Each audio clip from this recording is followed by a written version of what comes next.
Hello and welcome to a triple review. So a few days ago, I made a double feature out of watching The Tender Bar that came out a few days ago on Amazon Prime and Mother slash Android. I know it's a Hulu movie, but I'm from Denmark and it just didn't come to Denmark until a few days ago when it dropped on Netflix. So I made a double feature out of watching those, and today I just sat down and watched How I Fell in Love with a Gangster. And you might be thinking that's a really cringe name for a movie, and you're right. But let's start with that movie. Let's start with How I Fell in Love with a Gangster. So I saw the name and I was like, oh, Jesus Christ, this is going to be bad. Um, and it was. It was horrible. First of all, if your name is Martin Scorsese, you're allowed to make a 3-hour movie.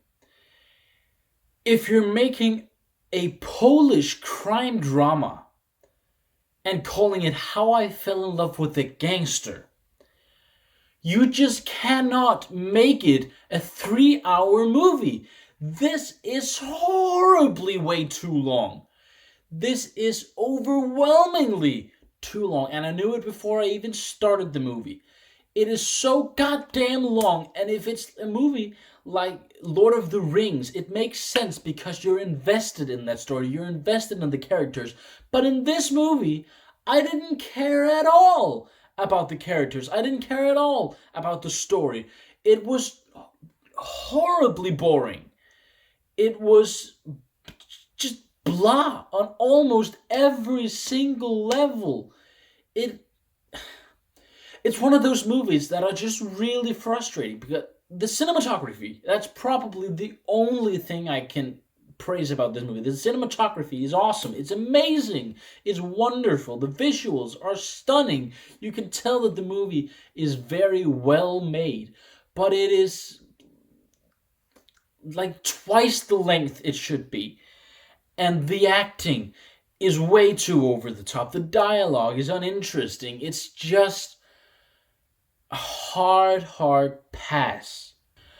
I also thought the soundtrack was incredibly distracting. It's like a story from quite a few years ago, and just with these sort of not modern songs or music, but it didn't fit at all. It was just awkward and distracting. And lastly, I don't mind a sex scene in a movie. I don't mind that there are a few. But in this movie, it is like it's every other scene. There's someone banging someone. And one of my main criticisms of a movie like Madame Claude from last year, or the 50 Shades of Grey movies, is that it is just porn. This isn't as explicit. It isn't the main draw of the movie, but it's just too much. It takes too much. It takes up too much time of the movie, and it just, given the fact that the story is so uninteresting, it becomes like it becomes the thing you think about. It's like, when's going to be the next sex scene? Because at least that's sort of entertaining, but it's just not. No, this movie was really bad.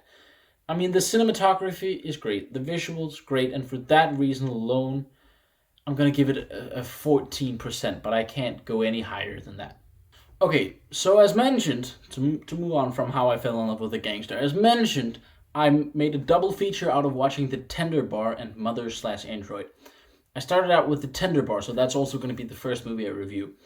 Um, this was okay. It was fine. I would say the best thing about the movie is the cast. I think the cast is really good. I think Ty Sheridan is an amazing talent, and of course, someone I love even more is Ben Affleck. And Ben Affleck is the heart and soul of this movie. Every scene he's in, he steals it completely. He's just a great actor. He was even better in The Last Duel, but he's good in this as well. This I think the cinematography is good. It looks really good, and yeah, I really like Jr. as a lead character. I was really invested in the different relationships he was forming. I liked, of course, his relationship with his uncle. That's pretty much all because of Ben Affleck, but also like Daniel Ranieri, who plays the younger version of JR. They're just great together. But also, I've heard some criticisms about the fact that people couldn't get into the relationship with Sydney, but I thought it was fine. I like the back and forth. Does she want him? Does she not want him? And how it eventually, well, has a sad ending in that sense with the relationship between him and Sydney. But I liked it. I liked his relationship with his mother and how that developed. And yeah, I think the relationship part of the movie was really well done. Another thing I enjoyed about this movie was the pacing. I really liked how it progressed through the movie. It got progressively better as it went along. I really liked the part about JR looking for this father figure everywhere he went, and how when he eventually found his father, yeah, how they tie up that whole relationship. I really like that. And yeah, however, this story was just pretty bland, pretty mediocre. I think we've seen it quite a bit before. I got some serious Hillbilly Elegy vibes. I know many people didn't like Hillbilly Elegy. I did. I really liked it, and I thought it was way better than this. Um, but yeah, I got kind of those vibes. I thought it was very generic. I wasn't like blown away by the acting. I thought Ben Affleck, as I said, was good, but not like Oscar material at all. I just thought it was fine, but not like, yeah, amazing. Also, the dialogue was also just like fine, but not like blowing me away or anything. So yeah, while I enjoyed the aspects that I've mentioned, the story just never really captured me. It was just pretty bland. Um, and because of that, I can't really go any higher than a 52%. But the movie was fine, at least better than How I Fell in Love with a Gangster. And lastly, or not lastly, but of the double feature that I did, I saw Mother slash Android, and I like Chloe Grace Moretz quite a bit. I thought this premise was not like the not something new or anything, but I thought it was a fun premise, and you don't have to do a lot with a movie like this to be entertaining. The problem is they don't just not do what's necessary. They don't really do anything. I think for a movie about androids taking over the world in a way, that should be really fun, but for some reason, they just stretch it out and it just becomes too long and insanely boring because nothing really happens. I think the performances are really good. The acting is really good. I think it looks great from a visual standpoint. It's great. I love the design of the androids and how when their faces were like broken. That was all really good. But it just meandered. It went on for way too long and just got boring. And the last thing a movie like this should be is boring. I mean, as I said, for a premise like this, it's just so easy to make a movie that's just at least fun. The last like 30 to 40 minutes, they're all fine. I like the part where she has to go and save Sam, and I think the third act, that's intense and like that's entertaining. I like the part where they have to leave their baby and she's writing a letter, and yeah, that's all emotional. And as said, the performances really do a lot for this movie because the performances are genuinely good.